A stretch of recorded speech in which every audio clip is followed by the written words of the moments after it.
Ladies and gentlemen, welcome into the Slightly Warm Seat Podcast. My name is Jonah King.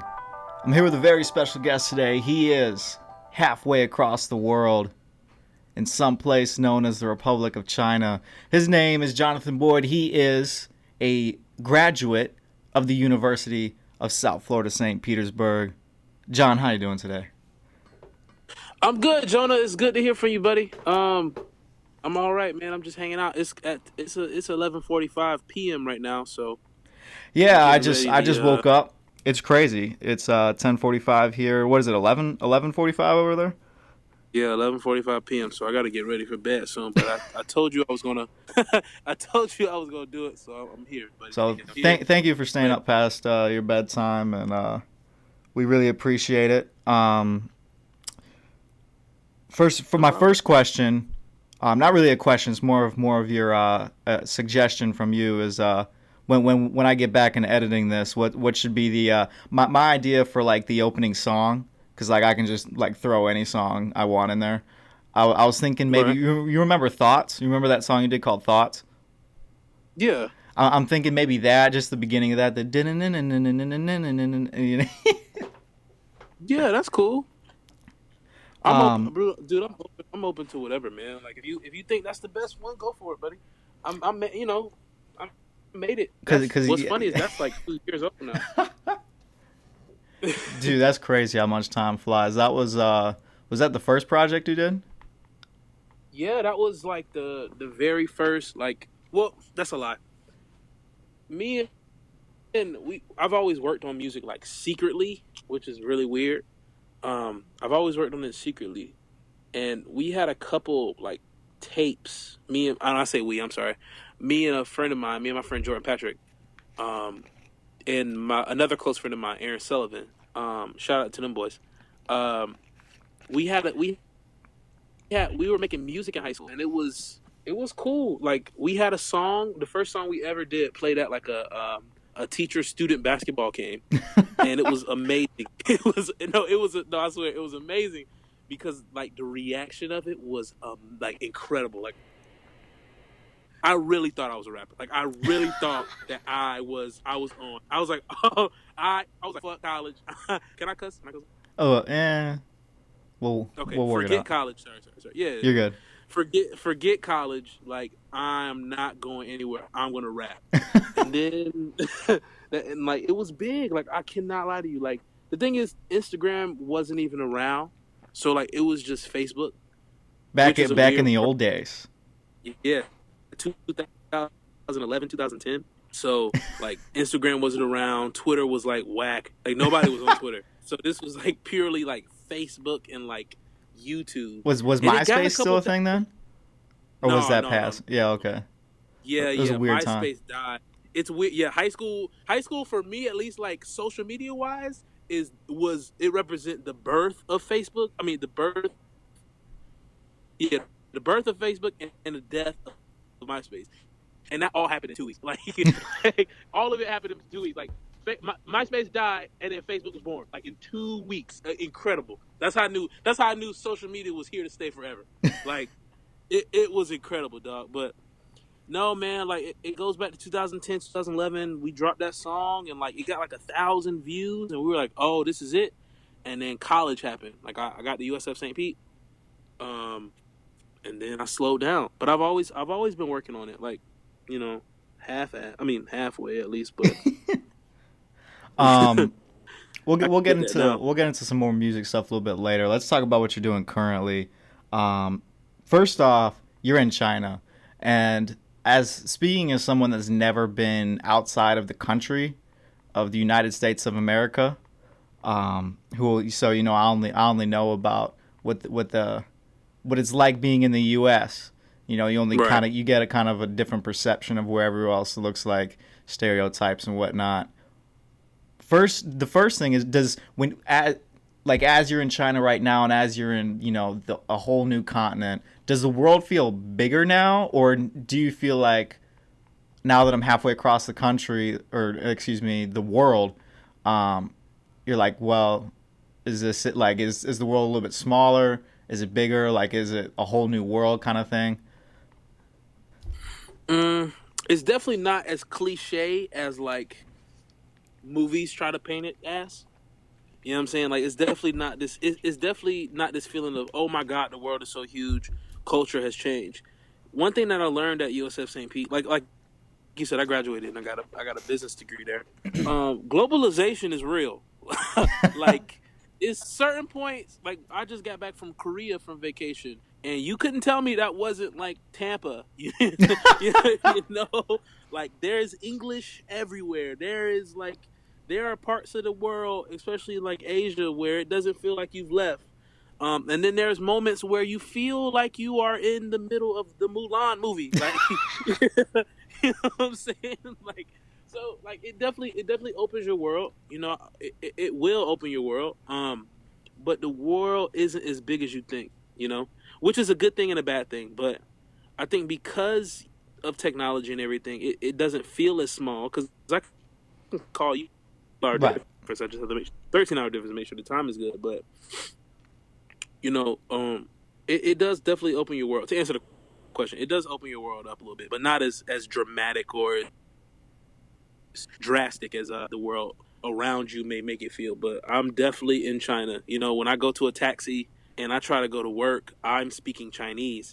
Like, I'm not using English. Like, you know what I'm saying? Right. Speaking broken Chinese, and you know, so it does open up your world a little bit. This question I feel like this, I don't know if this question's more for me, if there's a lot of people interested in this, but I think it's interesting, or at least important, in the sense that the basic question is what is it like being black in China? But the caveat of that is there a is there a cultural connection difference? Do you sometimes like, because when you're walking outside, like if you're walking outside in America, you're gonna see white people, you're gonna see black people, you're gonna see Hispanic people, you're gonna see Asian, you're depending on where you are, especially if you're in like a city, you're gonna see a lot of different people. Is is there like a holy crap moment, like I'm mostly surrounded by Asian people, and then like these people that, most likely they're not, are they listening to Migos over there? Like what's the cultural connection there for you? So I personally think that black people, as a people, have influenced the world culturally, Right. music, food, uh, style, fashion. Like you can't compare it to another race. When I'm in China sometimes and I see like people wear like baggy jeans and like listen to like Drake, I I and they don't speak any English. Now mind you that they speak zero English. I say, holy shit, black people are amazing. Um, but it does, there are plenty of moments where I'm sitting around and I'm like, I look around and I see nothing but Asian people.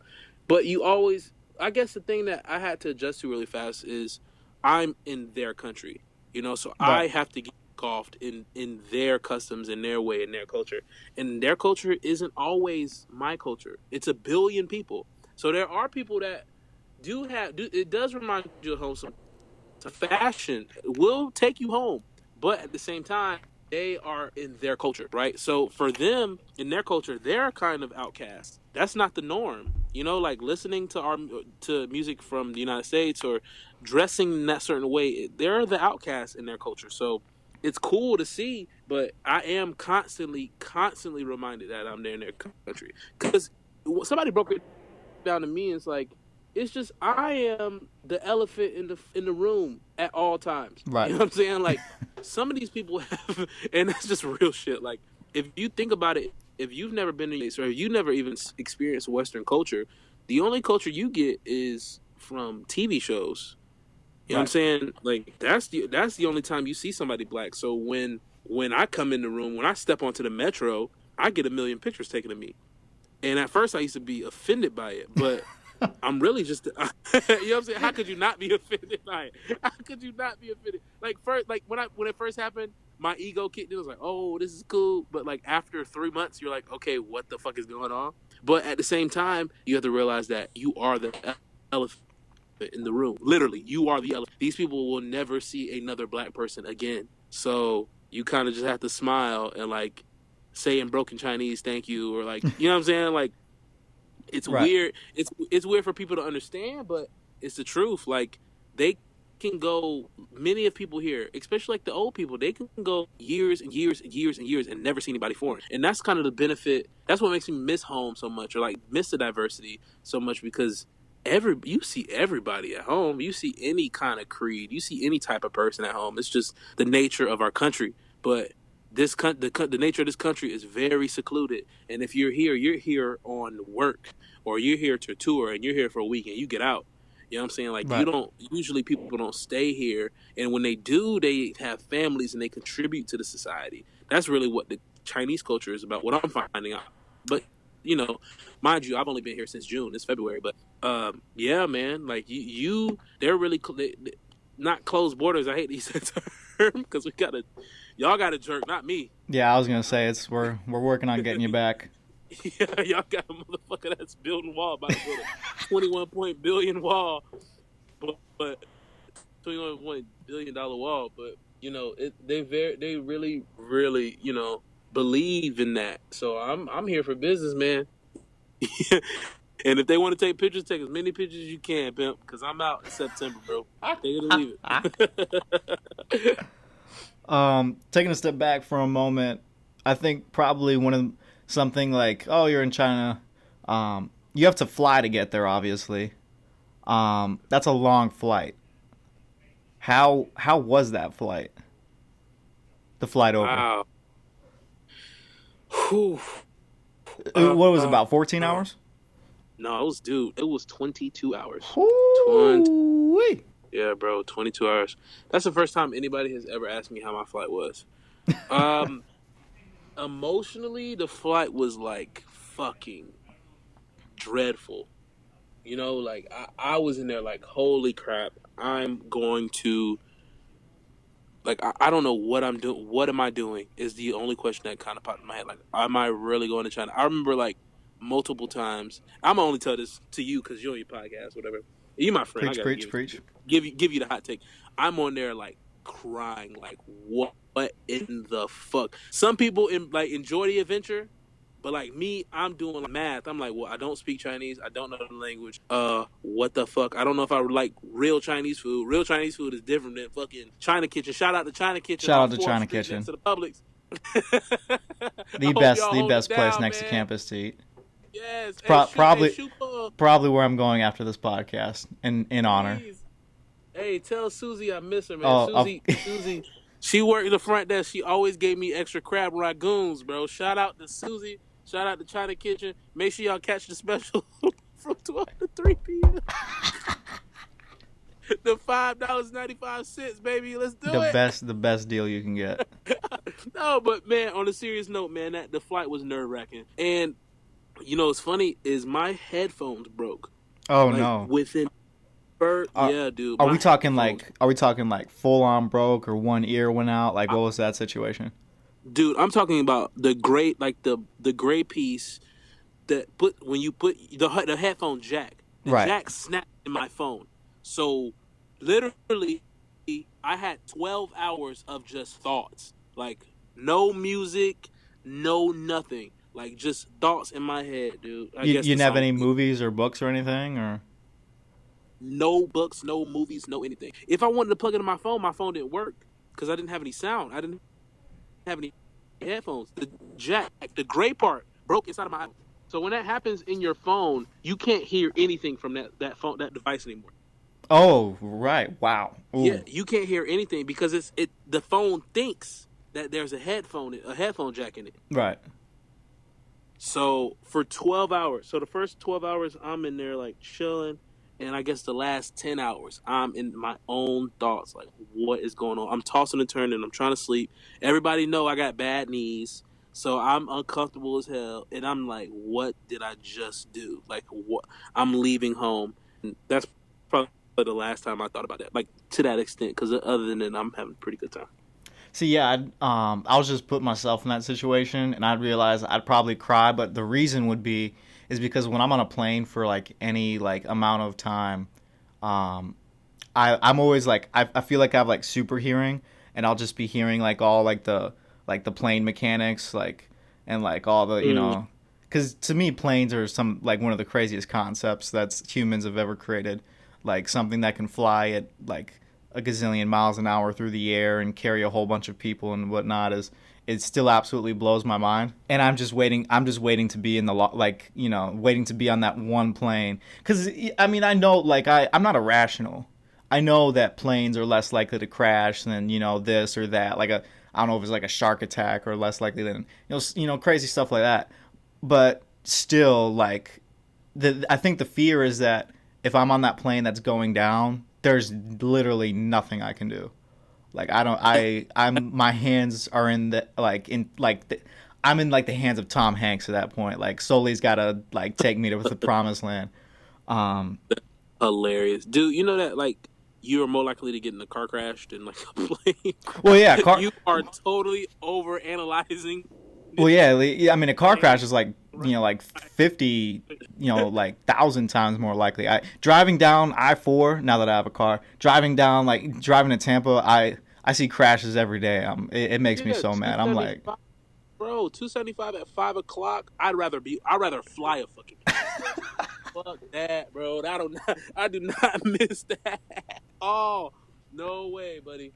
No way, man. Or Fourth Street at 4:30, bro.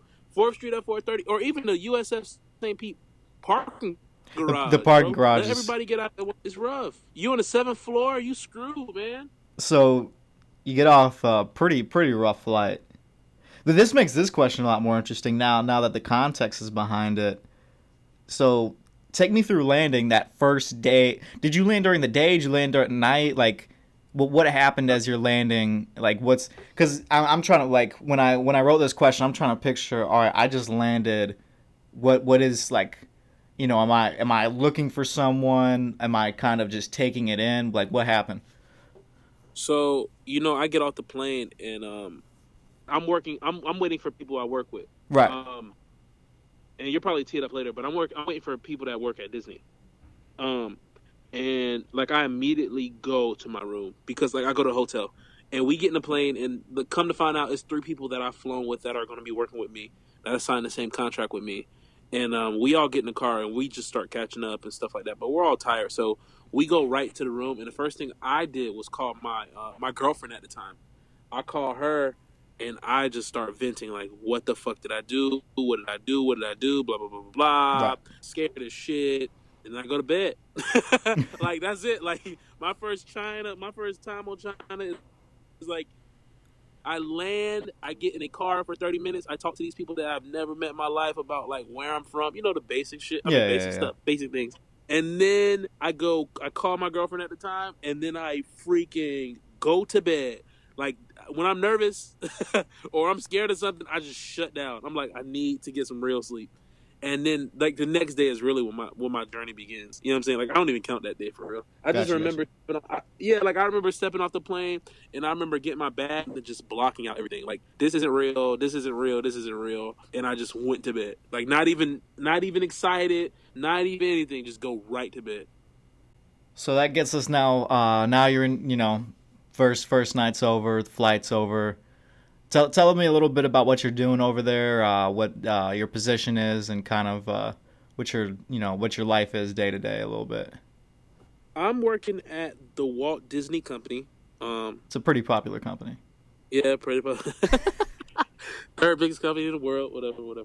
And I work for a subsidiary called Disney English. And what I do there is I'm in a 1.5 year program, and it's designed to capture everything that like the company does. So we do sales, we do education, and we do like parent care and things of that nature, which all fall under those two umbrellas, like sales and education. And I'm on a track program, so half of the year I spend in like sales department, and I make sales and I get new sales, and I do parent care, which involves a lot. You'll learn when you're learning about new cultures and about new cultures. And then the other half is I spend being a teacher, being a foreign trainer, and teaching the kids English. And yeah, man, that's what I do all day, man. Like I either the program is cool. I either spend time talking to Chinese parents or spend time talking to Chinese kids. and teaching them red and blue and green, yellow, and basic color and shit. And it's cool, man. Like, we talked about the plane ride, and we talked about how hard it was to just. I mean, I guess in the first couple days, because that feeling carried over for the first couple weeks. But I got, like I said, I got my degree at USFSP, and I got it in the business, and this was before the business school was built. For anybody listening that didn't graduate before me or after me or whatever, it's a different time. Like even now, like you have to go and see the world. Like you owe it to yourself. So that was the thesis behind it. Like Right. I knew I was going to be afraid. I knew I was going to be scared, but you got to get off. You got to jump, man. But to answer your question, I'm sorry, I'm getting off a little. You're good. You're good. But yeah, man, I work for Disney, and I don't work in the parks, even though we have a park in Shanghai. I work in a city called Nanjing, which is about an hour and a half from Shanghai, and I work at a Disney English Center, which is really cool. We have a lot of fun there. Is there like, just real quickly, is there like any can't find the right word. Like do they recognize the Disney brand? Like I feel like it'd be like in a whole different world. Absolutely. Are you talking about Chinese people, or are you talking about the company? Yeah. Like my. Like when they see Disney, do they think about it the same way? The Toy Stories and the all the classic Disney movies, and because I mean, when most people think Disney, they think about the movies, they think about the theme parks, stuff like that. That's a great question. So when they see the Disney brand, rather than associating it with their with the quality, if that makes any sense. So one thing that Disney does a really good job of is providing like good. I hate to sound like I work for them, but I do work for them. is to provide like the best quality. So that's the biggest thing in China, and you have to understand. This is something that like I learned as working here and talking to the people and stuff. One of the biggest things is, unlike unlike our experience with Disney, which is purely movies, parks, and some Chinese kids get that same experience. But what they're doing over here is, we're gonna get you to watch the movies, right? Right. We're gonna get you earlier than that. We're gonna teach you English. We're gonna start you at age 3. Understand what I'm saying? Right. So we start watching Disney movies when we're like 5 or kindergarten. We're gonna get you with the Disney brand at age 3, because when you turn 10, you're gonna want to be a princess. So when you turn 15, when you turn 15, you're gonna want to. Your first job is gonna want to be working at the park. So we're gonna get you earlier. So we're gonna bypass all the movies. Of course, you're gonna see the movies eventually, but what we're gonna do is we're gonna get you as soon as you come out the womb. Hello, welcome to Disney World. So you'll be Disney forever. So basically, what's happening is like we're gonna teach you. You're like this is English sponsored by Disney. This is absolutely. That's you amazing. You walk into our freaking. But you got to understand that this is a different country. They just built a park in Shanghai that was worth $5 billion. Hoo-wee. You understand what I'm saying? Like, and that's 1/3 of. I found out the other day. I probably shouldn't say it, but whatever. That's just 1/3 of the park. They have 2 more thirds of the park they're expanding, and the park is huge. Shanghai Disney is huge. Oh my goodness, it's huge. But so it's not like they don't have a foot in China, but this is a long-term foot. This is a steel-toe boot. Yeah, this is them realizing, hey, there's so much money over there. Everyone's trying to corner that Disney, or not Disney, that market, especially for like entertainment and movies and stuff. Exactly, and you got to think. Guess what? Do you know the next live? You know how Disney is doing the live action movies, right? So they're retelling the same stories, but just doing. Oh, that means we're getting little Mulan action coming up then, huh? Abso-freaking-lutely. The next movie they're doing is Mulan. They're already casting it. They're casting it. I got a message in my email and in my China social media about it. People are posting about it. People are going for the audition. Absolutely. I'm really excited about that because that just means that's a really good opportunity for Matt Damon to be to be the leader of the Huns. That I'm really excited for that. It'll be freaking Ben Affleck. No, dude, like, it's funny. I'm not even into Disney movies, man. Like, we've had this discussion before. My favorite Disney movie is Toy Story, and Right. I don't want to hear anybody else's opinion. But to be honest, dude, I'm telling you, to be honest, I haven't seen any, like, really any Disney movies. Like, when people talk about the old, like, Snow Whites or like Pinocchios or any, bro, I didn't watch any of that. I'm black. Like, we had them, but come on, family. I'm not watching those movies, bro. I'm watching Friday. Like, I'm watching. You had so Yep. good food mostly over there, bad food, or is it just an adjustment? Food. It's definitely not your local. It's not. It's not China kitchen. It's definitely not. Yeah, dude. But it's good. And the best thing about food for me here is it's sharing. It's the sharing thing. That's one of the biggest. That's one of the coolest things. All right, So if that's you a go out concept we don't know over here. Please explain food sharing. Absolutely not. Like, what is cool here? I think what I'm gonna miss if I leave, or I haven't really decided that, but that's another question. Is like everybody we buy a ton of food and everything is shareable. Like there's no trip. There's no like I'm gonna buy this for me. I'm gonna do it. No, man, we buy for the table and we split it at the end, and that's just how you eat. Like you don't go and buy your own meal. Only time you do that is you go to a Western place. Right. And you gotta appreciate that. Just sharing and having real conversations. You're gonna have real conversations. Exactly. That because that's true collaboration. Like that happens to an extent at like like in Applebee's if like there's a couple with a group of people and then they're just deciding what twofer or something they're gonna get. But like there's never a true collaboration if everyone at the table is trying to figure out because that means everyone has to talk to each other and say okay this is what I'm looking at. This is what you're looking. That's quite fantastic.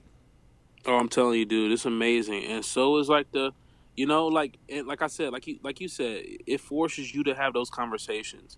It forces you to have those conversations. It forces you to like sit down and talk. And the big thing about China is it's a collectivism. Like the society is built on collectivism. Like the United States, it's this thing called HOSEF.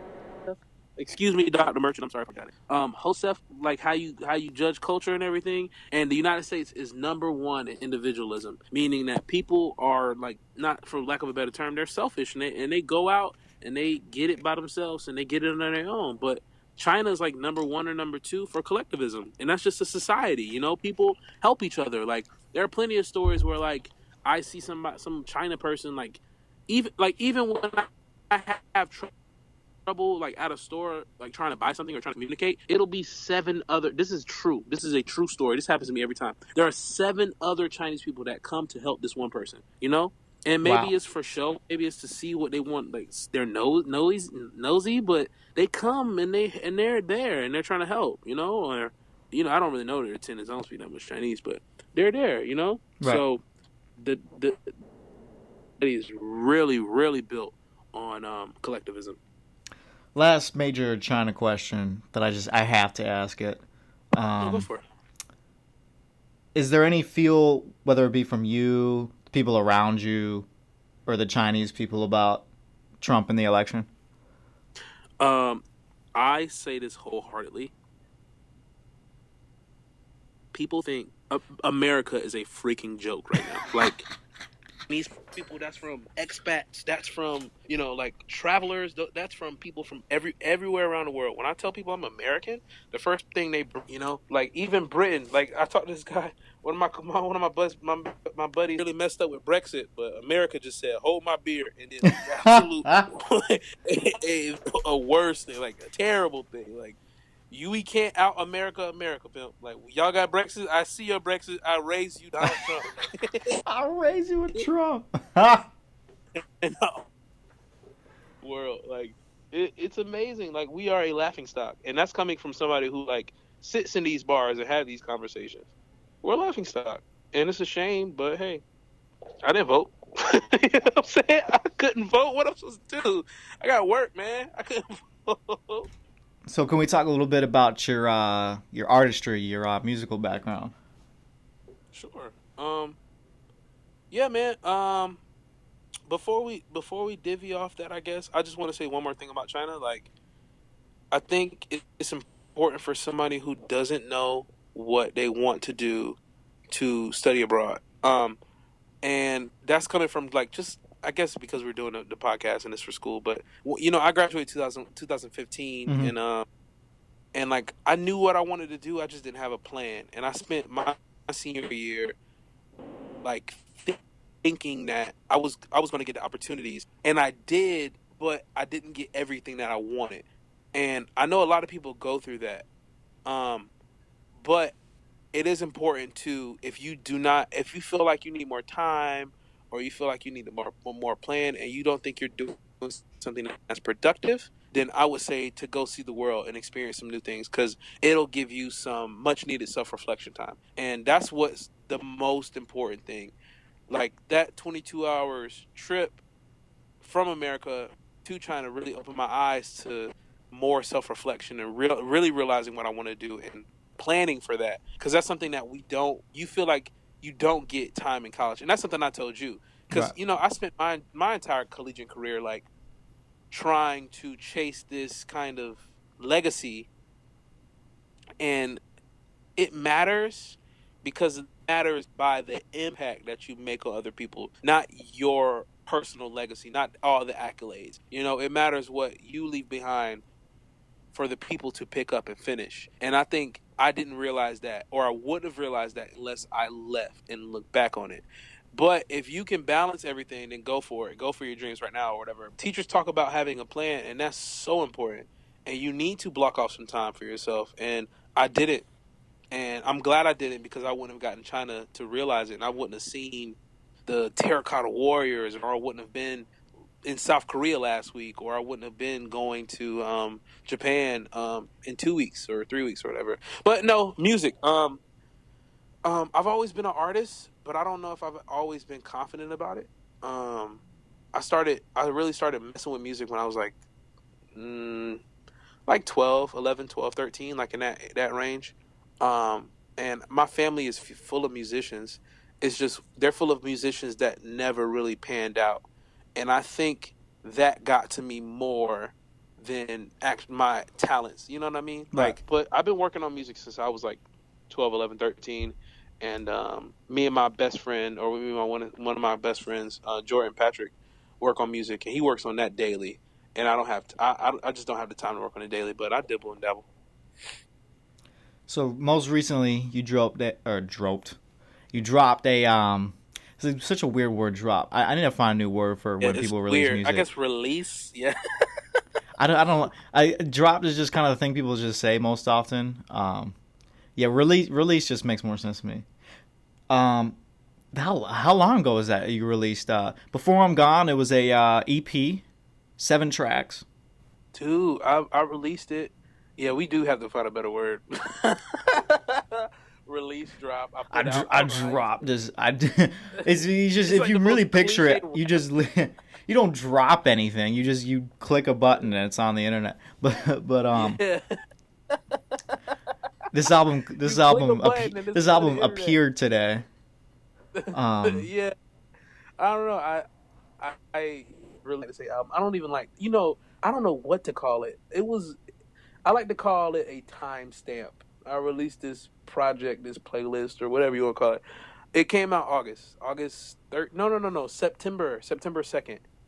September 2nd, 2016. So that I let that one go, and it's been cool, man. It's been really cool letting people see that, and I'm really proud of it. I really stand on it. Like you said, it's 7 songs.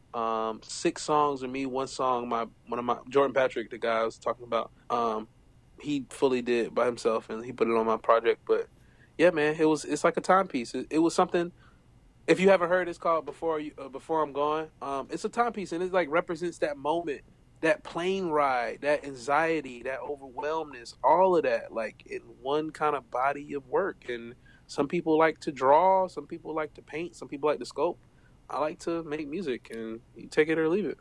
What was it like? You told me about this. What was it like performing it in China? I got an opportunity to have a show here, and I've done shows before in the States in Tampa. But this show was really cool because this was the first time I was by myself. You know, like no one knew me, and what's funny is I actually had to host the event as well. So I had to host the event and then have my set on top of that, which is way more pressure than just going up, getting a set, and then going home. So like I had to fully entertain these people. I had to be Steve Harvey and Drake at the same time. Like I had to get these people a show and then say, "Hold on, guys, the show isn't over. I'm up next." These people out here, like, really, I guess the expat community really appreciates the music, and they really appreciated it, man. Like, I came off the stage, some dude said I sound like Jay-Z, which that sounds corny, but that's the biggest like compliment I will ever get in my life thus far. Like, oh, you remind me of Jay-Z. What? Do you know I wrote all these lyrics like in like the cooler at work, or like, you know what I'm saying, like, in my car, come back from the club? Like, I sound like who? Like, that's amazing. And it was cool, man. Like, the project, I guess at home too, like, people really loved it, and people to know they love it here is cool too. Because it came from the heart. It was genuine. I think it was like the most genuine piece of work I've had so far. My final question. This is the most important question I have to ask you.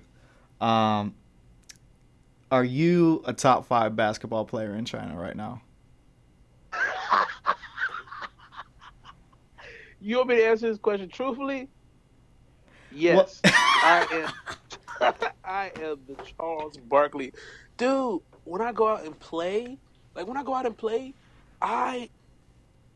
the best. Like, I don't know if it's the pollution. I don't know if it's like the balls are deflated slightly. I don't know what it is, but I'm the best, man. Like, it's ridiculous. I can't wait to get home and play on those USF St. Pete courts behind the USC, behind the volleyball court, and showcase my talents. I have evolved as a player. Either that or the competition out here is very low. I can't decide on which one it is. Yeah. Oh, man. Well, it's been a pleasure having you on the podcast. Just a quick note for the people listening. The audio will probably cutting a little in some certain spots. Just so you know that getting the connection from China's it's a pretty far away we're getting this call from. So I'm glad it can work out, and hopefully we're gonna be able to hear everything pretty loud and clear. Some spots where it sounded like it might have been cutting out just a little bit, but we'll fix that up. We'll make sure everyone has the best listening experience possible. Anything else you want to chat about before we finish up here? No, dude, I thought this was gonna be like a 3-hour special, man. I'm sad, man. I thought we had prepped more questions. I mean, I'm good. I hope it's good. You know, anytime I'm talking to you, it free flows. So I hope you got some gems. But I thought this was gonna be longer, man. I was ready for a 6-part in depth. Well, we can go for the 6-part. The 6-part series. Just release it over a period of time. It'll give me some hours at work. No, man, I'm good, man. Like I said, my biggest thing is, especially for you, I think I'm indirectly talking to you, man. Like, you just got to be ready for this next step, because the training wheels come off, man. And I don't know if that's stressed enough, man. And, if things don't pan out, don't be afraid to go see the world, man, because it is beautiful. I've met so many people here. I'm learning so much about myself. I'm seeing so many things, and like when I bring it home, I think it's all gonna come together. And aside from the music and aside from the passion, like, even if none of that pans out, because the statistics are against me, but I've learned so much, and I can take that in any direction. Like, in any direction. So moral of the story, man, don't be afraid to lead. You got to see what the world has to offer, and I just happen to do it, and I think it's worked out. But time can tell. I'll be home September, so we'll see.